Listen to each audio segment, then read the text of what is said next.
Shalom, estou aqui em Tibérias, também conhecido como Tiberíades.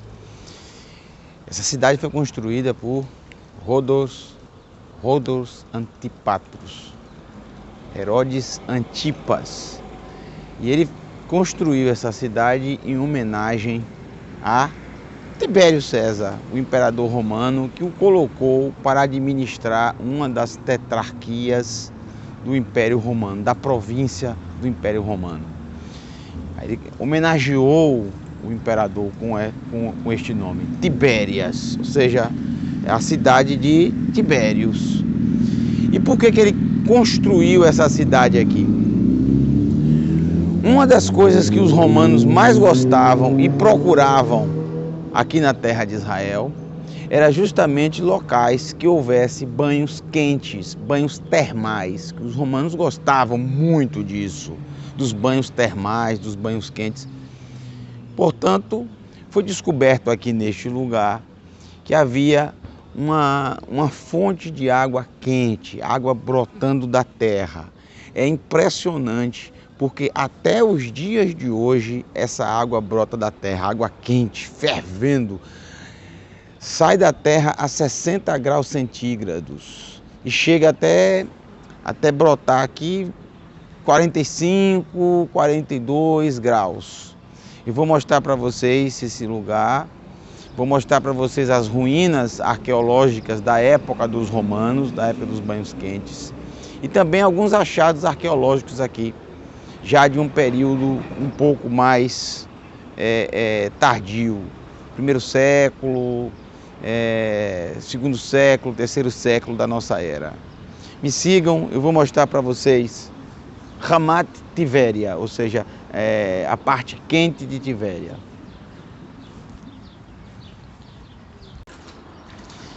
Observem aqui, por exemplo, essa água que vem lá da fonte, ela vem por baixo, olha só, extremamente quente. Uma temperatura bem gostosa realmente, mas bastante quente. Deve estar aqui a mais de 40 graus essa água. 38 a 40 graus. E essa temperatura é exatamente pelo tempo, pelo clima. Quando ela chega a parte superior, a superfície, ela acaba em contato com a temperatura.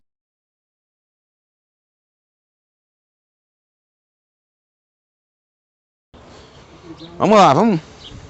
40 graus, olha aqui, ó. Eu nem tinha visto.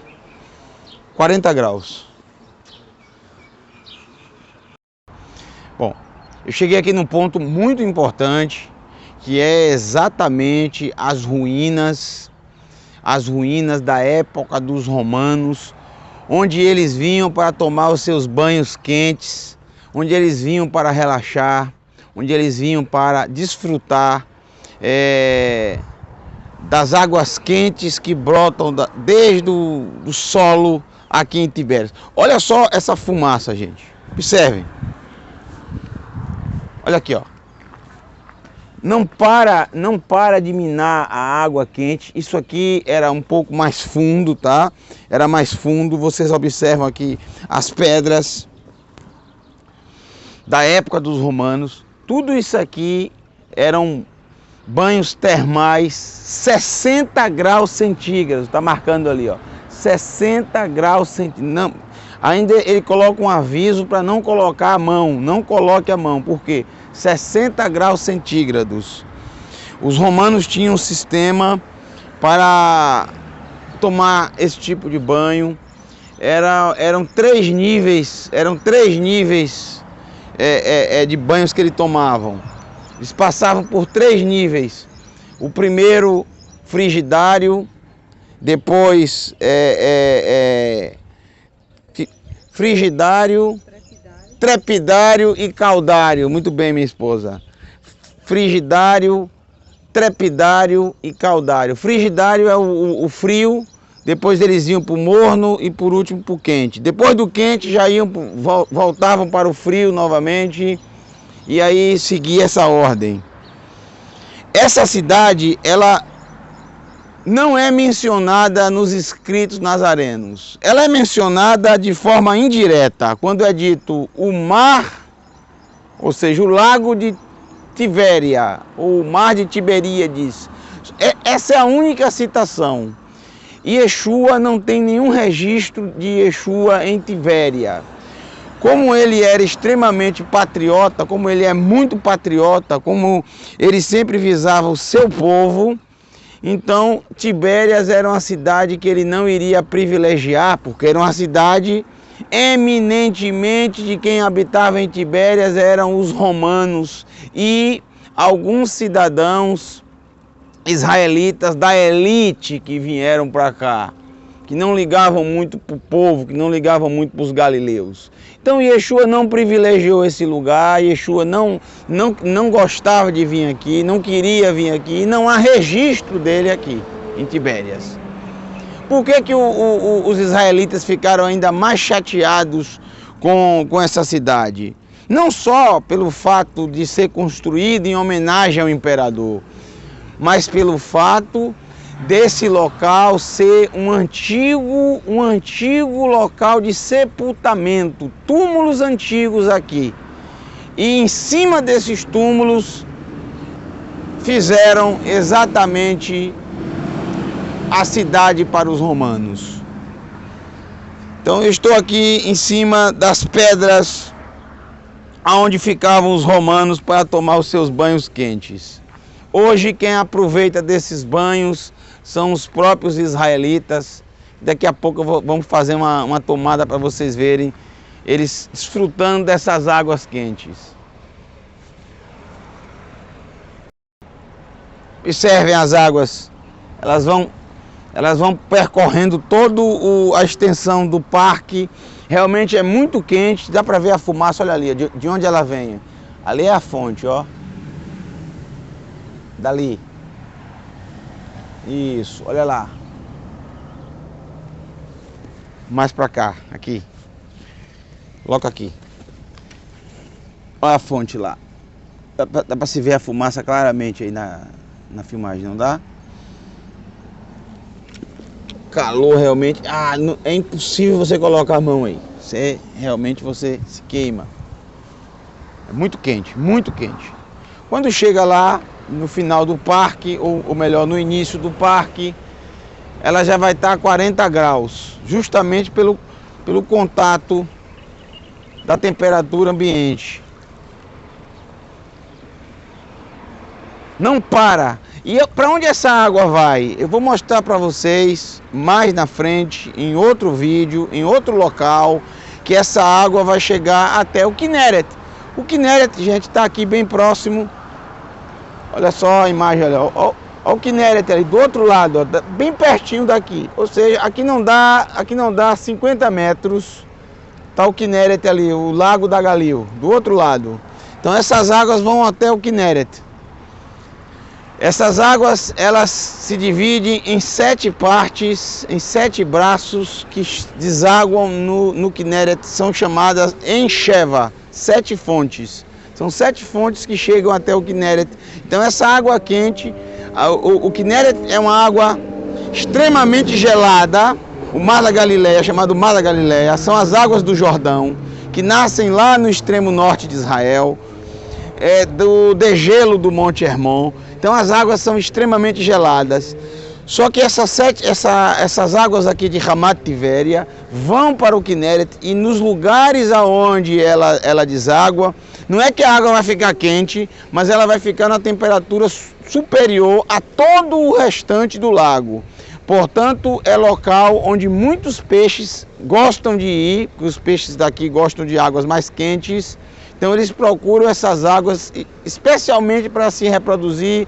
Então há um acúmulo de peixe nesses lugares que nós vamos, muito grande. Por isso foram os lugares onde os pescadores mais escolhiam para pescar. Eles sabiam disso e iam pescar sempre nesses lugares. Esses lugares aparecem nos escritos nazarenos. Vamos seguindo. Bom, aqui ainda em Ramat Tiberia, quero mostrar para vocês achados arqueológicos da época dos turcos otomanos. o período turco-otomano foi um período de basicamente início de 1505 até o ano 1917. 1505 a 1917. Então aqui vocês vão ver jarros de cerâmica,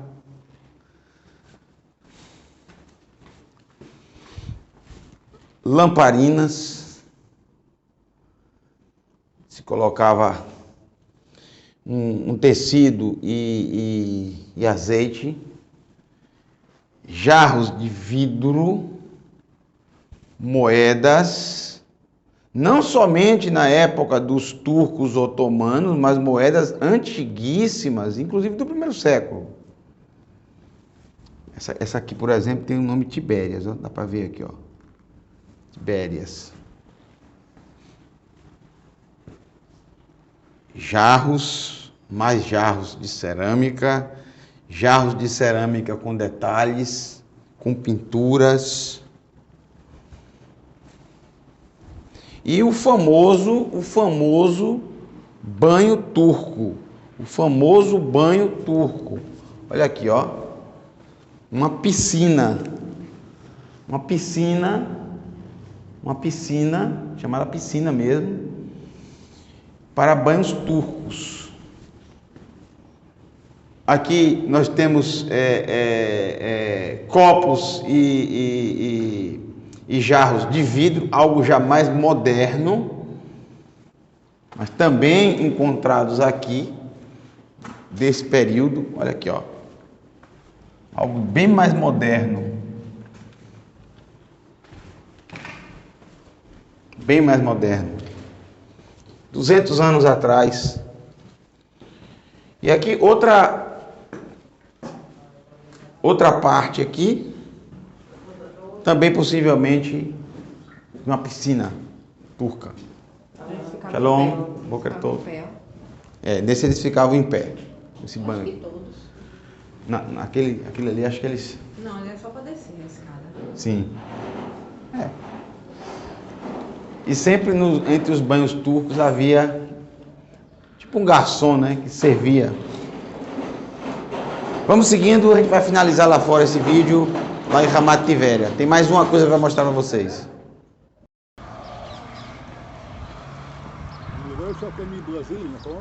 נכון. כן?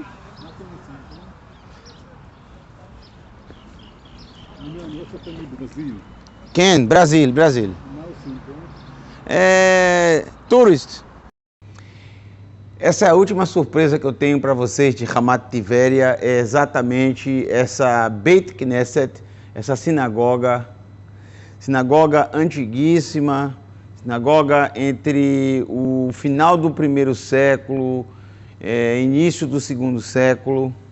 Dá para ver os pilares, dá para imaginar aqui os pilares, a edificação. Ainda se tem um pedaço das colunas ainda, e o mais interessante é o que está no chão, que são esses lindíssimos mosaicos. Havia nesse período um costume de se fazer mosaicos, cada um mais bonito do que o outro. Tinha 2 ou 3 pessoas na época que faziam esses tipos de mosaicos, e os mosaicos eram dos mais variados possíveis. Eu vou focar bastante no último mosaico, naquela parte lá, para mostrar para vocês, porque aquela parte é bem interessante. Então eu vou passar aqui e vou explicar para vocês esse mosaico aqui, ó. Depois eu falo um pouquinho sobre os demais. Vou começar aqui por esse. Esse mosaico, vocês estão vendo duas menorot. Observem, uma do lado direito e uma do lado esquerdo. Isso é muito interessante porque é exatamente o que está descrito no profeta Zacarias. No profeta Zechariah, se eu não me engano, no capítulo 4, posso estar equivocado sobre o número do capítulo, mas ele fala de uma visão sobre as duas menorot, plural de menorá. Então aqui vocês estão vendo também, eles trazem isso. No centro aqui está a Aron, a arca, aonde se guarda a Torá. Dá para se ver claramente que esse mosaico foi feito após a destruição do templo, ou seja, já não se tinha mais a Arca da Aliança, mas dentro da sinagoga se guardava uma representação da arca. É o seguinte, se fazia e se faz até hoje, um baú, algo bonito, um armário decorado, onde se guarda o rolo da Torá, que é a mesma representação da Arca da Aliança, da Aron Habrit. Ela guardava exatamente o que? As tábuas da Torá escritas pelo dedo do Eterno. Até hoje, nas sinagogas, há um armário, um Aron, onde se coloca o rolo da Torá. Então é exatamente isso que vocês estão vendo. E observem que o artista ele fez o seguinte, né, na porta desse armário há um lenço com uma amarração no meio. Deixa eu focar aqui e mostrar para vocês aqui, ó. Aqui. Esse lenço aí representa exatamente a parorret, a cortina que separava o santo, o Kadosh Makom, do lugar Kadosh HaKadoshim, do Santo dos Santos, aonde ficava exatamente a arca. Vocês também vão ver aqui, isso aqui é uma lulav, tá vendo? Uma lulav com os 3 elementos de Sukkot e aqui o etrog, o fruto selecionado. Observem, que interessante. E outras pinturas. Olha só, essa aqui, ó. Olha essa aqui. Essa aqui é exatamente o peitoral, o Rodesh, o peitoral do sacerdote. Muito interessante também. Aqui no centro, gente, olha só, deixa eu mostrar para vocês. Observem aqui no centro, essa imagem. Essa imagem aqui é algo que você, de primeira você vai dizer, não, isso aí trata-se de astrologia. É o que parece mesmo. Vocês observam que são os signos dos zodíacos. Porém, eu quero deixar bem claro isso para vocês. Nesse período, a astrologia em si não é como é hoje, como é nos tempos modernos. Não existia essa conotação de horóscopo. O que existia, na verdade, era a questão dos meses, a contagem dos meses, tá? A contagem dos meses. Então, vocês veem que nessa época, a questão dos signos era utilizado unicamente com o propósito de contagem dos meses, porque era exatamente assim que se contavam os meses no período dos romanos, tá? Então, dentro da sinagoga havia essa contagem dos meses, para eles se basearem no calendário. Isso não é encontrado apenas nessa sinagoga, mas em muitas sinagogas em Israel. Mas são sinagogas que são depois da destruição do templo. Nenhuma sinagoga antiga, antes da destruição do templo, vocês vão encontrar esse tipo de coisa em uma sinagoga. Tem outra explicação também para vocês.